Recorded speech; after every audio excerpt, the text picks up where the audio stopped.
বিগত ৩ বছর থেকে আমরা কুরবানির পশু বাজারজাত করে থাকি। গতবার আমরা প্রায় ১৫০ গরুর মতো আমাদের গরু ফার্মে ছিল, সব ষাঁড় গরু। ইনশাআল্লাহ আল্লাহর রহমতে আমাদের শেডে আমাদের ফার্মে ২০০ গরুর মতো গরু রয়েছে। আশাবাদী এবারও যে আল্লাহ তাআলা যদি আমাদের কপালে থাকে ইনশাআল্লাহ আমাদের ভালোই হবে।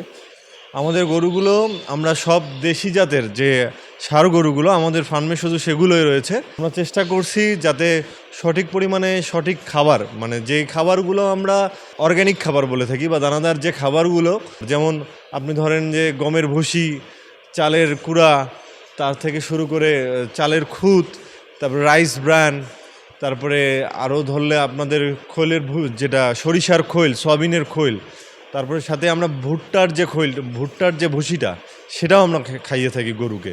সাথে আমাদের প্রায় ৫ বিঘা জমির উপর নেপিয়ার ঘাস চাষ করা হয়, সেটাও আমরা চেষ্টা করি গরুকে পর্যাপ্ত পরিমাণে সেই খাবারগুলো খাওয়ানোর।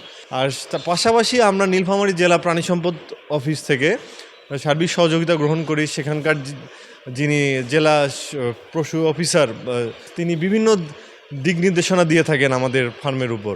তার তত্ত্বাবধানে আমাদের সকলের প্রচেষ্টায় আমরা এভাবে আমাদের ফার্মকে এগিয়ে নিয়ে যাচ্ছি। আপনারা সকলেই দোয়া করবেন যাতে এভাবে করে আমরা আদিল অ্যাগ্রোকে ইনশাল্লাহ একদিন আমরা বড় পরিসরে, যাতে এখন ২০০ গরু আছে, ইনশাল্লাহ যাতে আমরা ২০০০ গরু নিয়ে আদিল অ্যাগ্রোকে নীলফামারীর মানুষের সাথে করে নীলফামারীতে আদিল অ্যাগ্রোকে আমরা সারা বাংলাদেশে তুলে ধরতে পারি, এভাবে যেন আমরা এগিয়ে যেতে পারি। আমাদের সামনে পবিত্র ঈদুল আজহা, এই পবিত্র মুসলমানদের দ্বিতীয় বৃহত্তম উৎসব। এই উৎসবের প্রধান অনুষঙ্গই হচ্ছে পশু কোরবানি। তো নীলফামারী সদর উপজেলায় আমাদের যে খামারির সংখ্যা, এই খামারি অনুযায়ী খামারিরা কোরবানি উপলক্ষে সারা বছরব্যাপী তাদের একটা টার্গেট থাকে যে এই কোরবানি উপলক্ষে গরু মোটাতাজাকরণ বা হৃষ্টপুষ্ট করা। এই উপলক্ষে আমাদের নীলফামারী সদর উপজেলায় কোরবানিযোগ্য পশুর চাহিদা প্রায় 25,000 সামথিং, বাট আমাদের এইখানে যোগান অর্থাৎ উৎপাদনে আমরা উদ্বৃত্ত আছি প্রায় 10,000-এর মতো বেশি। এর মধ্যে আমাদের গরু আছে, এড়ে গরু আছে, বকনা আছে, গাভী আছে, তারপর ছাগল আছে, ভেড়া আছে, সবগুলো মিলে এই টার্গেটটা।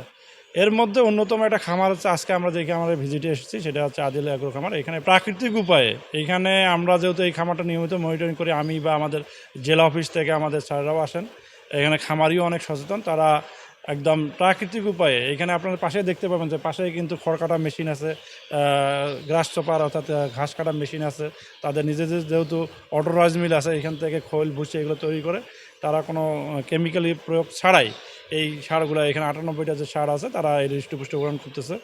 আমরা মাঝে মাঝে এখানে মনিটরিংয়ে আসি, তাদের পরামর্শ দিয়ে থাকি যাতে কোনো ক্ষতিকর কিছু না হয়। আজকেও আসছে, আপনারা দেখলেন যে এখানে একটা গরু অসুস্থ ছিল, আমরা এখানে প্রয়োজনীয় পরামর্শ দিলাম তাদেরকে সুস্থ করার জন্য। আর আমরা আশা করি তাদের যে টার্গেট করে তাদেরকে হৃষ্টপুষ্ট করা, সেগুলো সফল হবে। এখন যেহেতু আমাদের বাইরের গরু আমদানি মোটামুটি শূন্যের কোঠায়, যে ভারত বা মায়ানমার থেকে গরু আসে না। আপনারা জানেন যে আমরা গবাদি পশুতে স্বয়ংসম্পূর্ণ, আমাদের যতগুলো চাহিদা আছে আমরা কিন্তু দেশেই এই গরুগুলো উৎপাদন করে থাকি। সেই তুলনায় আমাদের খামারিরাও যাতে ন্যায্য দাম পায়, এটাও আমাদের টার্গেট। পাশাপাশি আমরা যারা ভোক্তা আছি তারাও যাতে প্রতারিত না হয়। আমাদের যেহেতু প্রাণী সম্পদ অধিদপ্তর থেকে আমরা বিভিন্ন জায়গায় মনিটরিং করতেছি, তারা যাতে ক্ষতি করে কোনো ঔষধ প্রয়োগ না করে। প্লাস খামারিরাও এখন সচেতন, যে আপনি দেখবেন রাস্তাঘাটে তাদের নিজস্ব খামারে কিন্তু ঘাস উৎপাদন হচ্ছে। পাশাপাশি তারা সচেতন, যেহেতু আমরা উঠান বৈঠকের মাধ্যমে বিভিন্ন ক্যাম্পের মাধ্যমে তাদেরকে পরামর্শ দিচ্ছি, তারা যাতে কোনো ক্ষতিকর কিছু প্রয়োগ না করে, তারা সচেতন হচ্ছে। এই দিক দিয়ে আমাদের নীলফামারী সদর উপজেলায় আমরা আশা করছি যে একটা সুস্থ, মানে সবাই একটা আনন্দের সাথে খামারি ভোক্তা সবাই মিলে একটা ভালো উদযাপিত হতে যাচ্ছে।